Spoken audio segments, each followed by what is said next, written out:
Hello and welcome to another video. And I'm very fortunate to get someone who piloted Sapphire Steel at the SSG event very, very well and kind of won everyone over as well of how many enchantments you had in there. I don't know if you saw whenever you were playing something that wasn't an enchanted, people went, "Oh, it's just a foil Hades." So that was really fun to watch on the stream. But we've got Hector Heras here, who's done very well and has a Sapphire Steel ally build, and it's like there's sort of a lot of familiar cards in there that we all know, but there are some things that might take people by surprise. There's no Jasmine in there. A lot of people were suggesting that don't play the Jasmine cards in there, and then there's a few other interesting ones like Louis. But we'd like to introduce yourself. You're welcome to. Hi everyone. My name's Hector. I'm on Southwest Gaming's team. I'm here. I hail from Florida.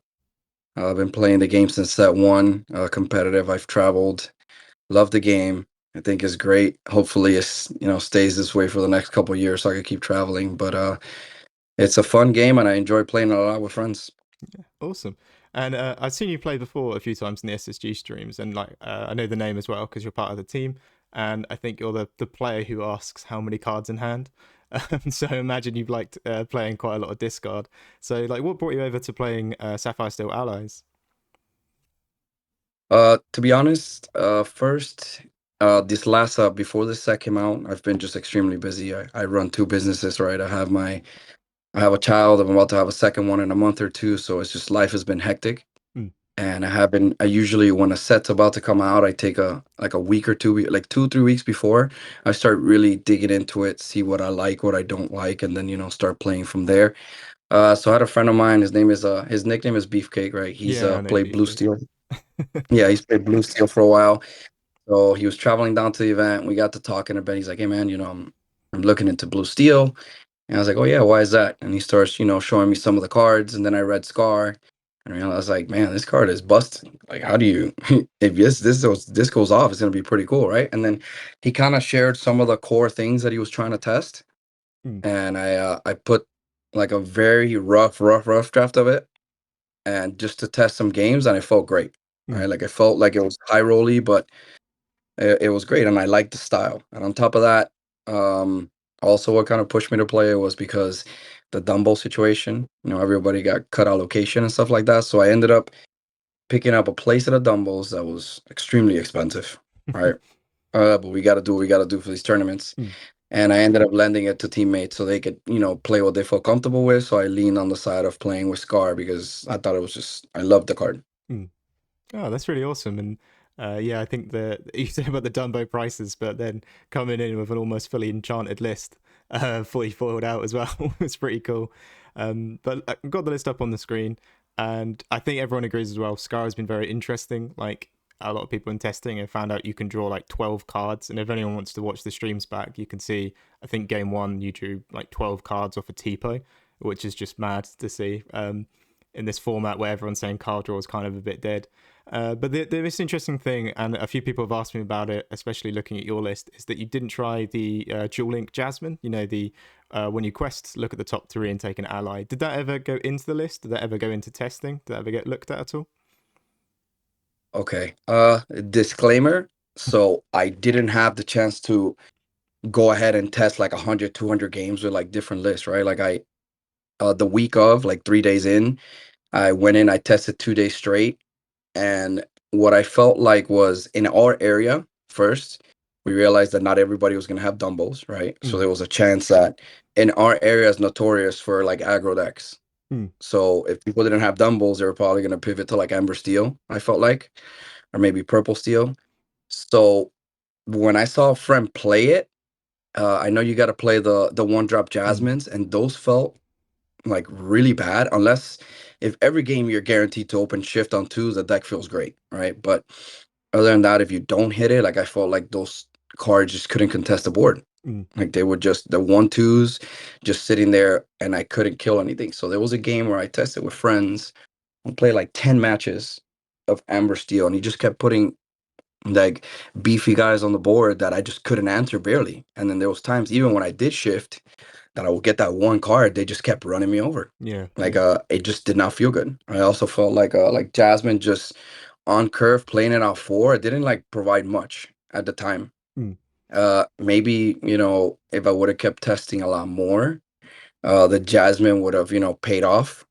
But from the little that I did, it didn't feel that great at the time. So what I opted to was to just load the deck up with good allies and low to the ground curve that could contest the board until I could set up the Scar naturally, right? So I don't have to just pray for the Scar setup and things like that. So I just pretty much built it with like good cards that could contest the board early to Yeah. let me get there and try to perform the game. Yeah, yeah, you're not the first to say that sort of when Jasmine works and you shift on two, there's a lot of matchups where you get this huge card draw, you get this really strong body, but of course the aggros can just turn sideways on you and race you.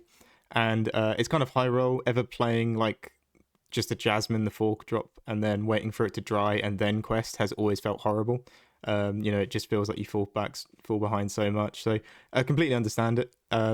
And as well, like Scar is quite high rolly, but I think with the give +1 to allies, you can do some interesting things where it means your steel genie can actually just take out purple genies. Like it's just also overall just good on the board. Compared to Jasmine, where it can just be kind of rough being on the board. I see you've got the Ben and Louis as well in there, and I guess that pairs up with the support stuff. But did you feel they sort of pulled through and were quite effective in the deck for the event? Okay, so in my testing, I didn't have Louis, so I tested like three bends, I think, and then just last minute before I took some of them out because I needed to fit space for some stuff, right? So I had 4x of a lot of cards, but I opted to go down to three just so I could fit in certain cards. For example, Smash. I wasn't playing Smash, and Mm, I felt like there was turns where I just couldn't answer anything on the board that was evasive. So my thought process there was like, okay, I'll set up the Scar combo, and then once it goes off, that I have 10 plus cards in hand, right? You could take a turn to do like double smash or double strength, right? To just catch up back on the board and then to secure the game. mm, So, but and the chance that you don't have like the Alice combo, the Ben worked great. Now I was on the fence about the Ben or the Louis because just the different stat line, right? Like the Ben is 4-3 and Louis 3-4. mm. I was afraid. I went with the Ben at first because I figured, you know what, he could take out a fourth health creature. Yeah, For yeah. example, if I ramp on two, and then he could run over a daisy or certain thing and trade well. But then a friend of mine's hit me with move 3 damage to him with the bell, and that felt really bad. Mm. So I wanted to test Louis, and Louis being a 3-4 wasn't as bad just because he'll survive, right? And then there was a lot of games where them on curve will drop three creatures and then they'll, hard cast strength or sing strength. And the Louis would just survive because he had that extra health and that helps a lot. Mm. So Yeah. last minute, after more testing, I just put 1 and 1 just because I felt bad just going with one route. No, I quite like that. Yeah, kind of looking at this, it was good that you mentioned that. Was going to be another question. Was you've done a lot of 3xing here, like three Captain Hooks, three Happies, three Docs, three Lawrence, three Genies, three Alice. Just a lot of 3xing around. It was that just to fit in more cards, more different cards in there. Like you say, you put the Smash in.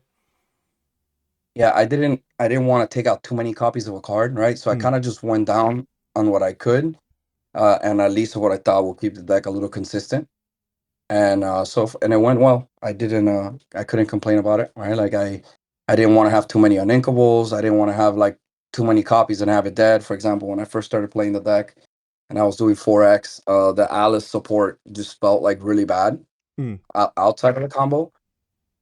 Even though there was a game where I did set up like double Alice, like OTK pretty much, but but at four, it felt really bad where sometimes you open up with two or you draw two and Yeah, you're just like, well, it's not going to do anything to the board, right?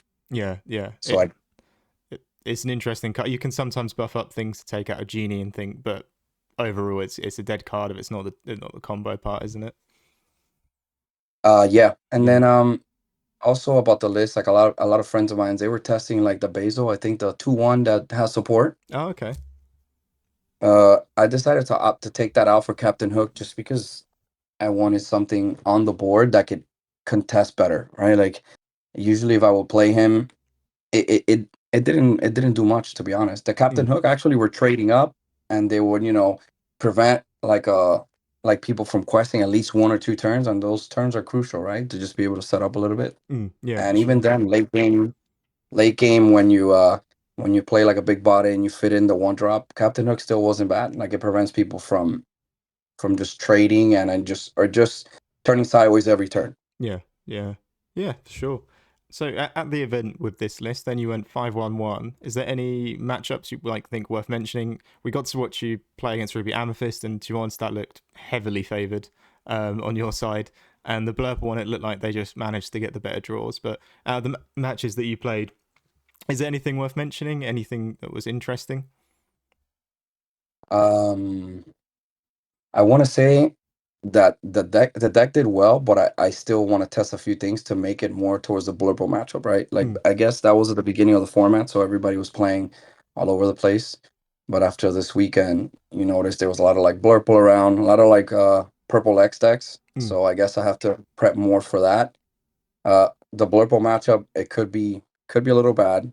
That's why I opted to play, I guess, the Big Alice, just Mm. because sometimes so they don't tap your Scar, and you can set up like a whiteboard and then just try to win in one turn. Oh, is that the Uh, Aurora? I meant Aurora. Yeah, yeah, Sorry, that's all yeah, I good. confused them. Yeah. Yeah, the Aurora 5 drop. She was a beefy body that kind of helped a lot. It helped a lot in a lot of games where people were trying to get rid of the Scar, Mm. and it just protected the board really well and just to set up a nice combo. Yeah, that was going to be another Uh, question as well about the Aurora because it's just protecting the scars. It really protects the whole board. It's not a bad card to play. Yeah, and Yeah. being at 3-5 wasn't really bad. Like a lot of these decks that just play like not too crazy static creatures, and she was able to protect the board, right? And at least even if it gives you 1 or 2 turns to set up, and then even if they take her out, then you at least have a chance to come back. It worked. I mean, there wasn't a time where it didn't go bad. Like the game that stood out was I was playing against Purple Steel. He was playing extremely aggro Purple Steel, and there was a turn where he had like a 2 turn clock, and I didn't have much, and I decided to bank on the Alice.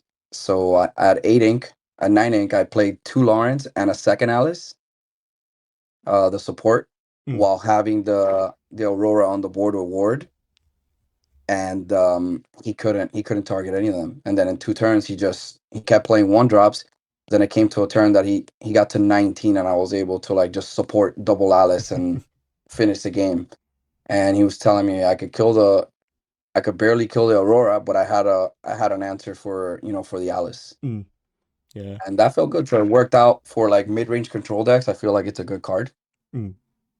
Yeah, yeah. You mentioned about I've seen a lot of people who play the Sapphire Steel allies. Like they kind of like the purple steel matchup. They don't mind it too much. And the amber steel aggro, I think you can have application into it when you play the hooks and characters that can fight for the board. But the blurple one, I think, is the one that's on a lot of people's minds. And if you had any ideas that you wanted to share, or are you keeping them secret, for like how to shore up that matchup, or like how you want to play into it as well? I think on the stream, someone said you were thinking, I've just got to go a bit faster to get to the Scar and get to the combo to draw the like 10 cards that you can from it. Yeah, I feel like you'll have a way better matchup. Let's say if you set up the Scar combo and let's say you draw 8 cards, like you have a healthy Mm, hand, and you could at least start like answering their craziness chaining big bodies towards the end game. mm, Because the moment if you get there and you're trading back and forth, like I had a game with Kendall where yeah, he chained like multiple Hades, and I chained multiple Hades, but then he followed it with like the second star card that draws 5, yeah, yeah. and I had like 1 or 2 cards, and then from there, like even if you as much as you chain, if you don't have the resources, like the game is over. Mm, So um I feel like I would like to get to the Scar, or just secure that the Scar turn goes off, right? So my initial thought was, someone mentioned online, why didn't you try the 3 drop Alice? oh, yeah, to And give ward. Yeah, yeah, the Ward. To be honest, I just didn't have much testing time. yeah, Like yeah. I went for what I thought would be good cards to play against what people play down here, and it worked out. But of course, I would have liked to try the Alice. I think that would be great, right? Still, Alice Pluto combo would be still pretty nice, right? Yeah, Or you yeah. imagine the curve is Alice Pluto Scar. That's pretty good. Yeah, that's not too So bad. that's gonna be my next test. And I know you guys play Kiwi a lot, right? So it feels like it's like a Kiwi list that we just add Scar to it. Yeah, yeah. I think that's very interesting to try. And Alice Pluto, like giving things ward is just never bad in Lorcana, is it? It's just always a pretty decent spot to be in, protecting you from a lot of things. And yeah, what was the point I was going to make as well? Yeah, protecting the Scar. I think the other thing I was going to mention about was the top end of the deck. So of course, like Tink and Vinchenko just felt pretty great for anyone who's been playing Sapphire Steel in set 9. A lot of people are still on the fence on how many Hades to run, and you've gone with 3 here. Do you think you'd ever play 4 or less? I mean, we're running a lot of uninkables, maybe not too many uninkables here actually, but you know, running a dock deck that also has 4 Hades can end up making some like pretty bad states as well. Well, yeah, I that was the initial thought. I had 4 Hades at first, Mm, but after testing, like having seven, I mean 8, 7 drops felt kind of rough, right? mm, Because when I first tested, it was also without dock, just a more like end game deck, but it was just feeling rough, right? And then at some point, I was playing, I think like 10 uninkables, and I just kept opening multiples of them, and it was horrible. So yeah, I opted yeah. to go to 3. I opted to go to 3, which was not bad, and then I added just Smash. Believe it or not, people were didn't like Smash, but I thought it worked great. At worst, is inkable, and it's just more removal. But I think 3 was okay, because if you want to fit things in the deck and keep the uninkable count low, it's kind of hard. Mm, And at the same time, having like too much top end like makes the deck like I feel like bricky, or if you play against these like low to the ground aggros, like you're just stuck. yeah. And usually here at the beginning of the format, like I mentioned, everybody likes playing aggro. And the Dumble situation, it was easier to pick up Nalas and other things than to pick up Dumbles. So there was a lot of that down here, I Mm. believe. Yeah, yeah, for sure. Yeah, yeah. When I've tried to build it, like you'll have games where, you know, you maybe go in for I'm gonna play Doc next turn, and the next thing you draw is Hades, and you're at 6 ink or Yeah. something, and then your next turn you draw another Hades, and you just think, oh, this is not working. But yeah, getting a ratio of just lower count of it, and sometimes as well you can do a mulligan where you need to look for certain cards, and you end up just getting all your top end in hand, and you're not doing anything. You're ink passing for about a couple turns. Yeah, oh, that's very interesting. I remember my point on the Scar thing. I think most as well have tried this. Scar doesn't need to be drawing you cards every turn. Sometimes it can feel like it just needs to activate once, doesn't it, to really get you in the game. I think we saw that in your Ruby Amethyst matchup. I think Scar might have drawn you some more extra cards, but in one turn you drew enough to just have enough resources in hand to last out the rest of the game. Yeah, I think that's a game plan. If it goes off once, you increase your chances of winning by a good amount, right? Like Mm. if you draw 9 cards of a Scar, right? It's like you hone your world for free. Yeah, And yeah. from there, that's why I was playing like tools that that remove, because it feels nice. Let's say you ramp into him, and then once he goes off once, you spend the following turn trying to clean up the board a little bit, and then from there, after cleaning up, you could start playing your top end to try to close out the game. So Mm. it felt really good. I mean, that was the plan, but since I didn't have enough testing time, I could have made the list a little more optimized, Mm. and that would have set it up a little better. But from what I threw together in a couple of days, it felt really good. Yeah, yeah. No, that's awesome. And I think all that stuff will really help other people because Sapphire Steel has like a really beloved community that still love the deck no matter what shape or form it is, if it's Kiwi or Ramp or if it's Ally, they just love it. So that's awesome to see. And I'm gonna probably wrap up here because I think we've covered quite a few things here. But I think like some questions I'd want to say though is just before we end it is, do you think this deck has like DLC potential? Do you think it can go the 12 rounds? I think they're asking for. You know, will it shape up all right with how the meta's evolving? Do you think it's a good choice going forward? Well, since this is like week one, Mm, after week one, I believe it can. I mm, definitely believe it can. You have to tailor it pretty much to the meta, like obviously purple X meta, which is yeah, yeah. probably what it's looking like. As long as you play like mid range to control of the deck, and then just still answer the occasional aggro decks, because you always got to respect aggro. I think it definitely can. You just got to make sure the scar hits once. If the scar hits once, your percentage of winning the matchup will will go up quite a bit. Mm, And people love playing combo decks, and it feels like it's a combo deck. You just got to find the right, I guess, ratios, because just like combo decks, a friend of mine compares it to Magic, like a tribal deck, right? Where you're playing the same archetype. mm, If you go too many, then the deck feels like an overpowered, like starter deck, right? Like once you start if they break your board, you start drawing cards that don't really do anything. Mm. So you have to find like a medium of these things. But the deck is definitely it's definitely powerful. Scar, people underestimate it, and that +1 attack means a lot, and it's Yeah. constant. That made a difference a lot. Like felt like in this format, a lot of people are trying to trade up, right? That one attack where for the 4 health that people don't have. Like Mm. people were playing Skater Mims just for the +1 challenge, the Lilos +2 challenge, and Scar just constantly gives it to everyone and helps you trade better. So I definitely believe it could be in a good spot when somebody breaks the list. Mm. Yeah. And DLC potential, I wouldn't put it behind it. I will see some people probably making it with it. Yeah, yeah. As like as you say, it's kind of a purple meta right now. Like we saw the meta reports, pretty much purple still and blurple were dominating. But it's week one, and like everyone kind of knows now what they have to, like you say, tech for, what they have to battle against, what they're expecting to see is the masses kind of like blurple.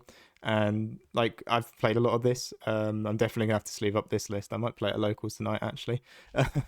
But yeah, it looks really good, and all the points you make were just great. So that was a really, really great information, and I hope everyone listening has enjoyed that talk. Any shout outs you'd like to give? Anything at all, mate? Yeah, man. Well, shout out to you for having me on here. It feels great. Like I know you guys have been playing Blue Steel. I'm actually on your Patreon because I like what you do. Oh, thank you, That you man. give away to charity. So as soon as I saw, I'm like, we got to support this. So I've been on there. Oh, awesome. Shout out to SSG for always taking care of me, my teammates, all my friends that supported me, just to play. It's obviously my schedule's super busy, so I'm playing less and less, but the competitive in me wants to play often. So I do what I can. And then to our friend Beefcake, he was the one that showed me the cards. I didn't even know Scar existed. Yeah, So get a good amount of credit. And anybody I missed, it was, shout out to everybody that's listening as well. Thank you for tuning in. yeah. No, Beefcake seems lovely. I've only chatted on like Twitter and different spaces, but I'd love to have a good chat with him one day. Awesome, man. Thank you very much for coming on, and thank you everyone for listening.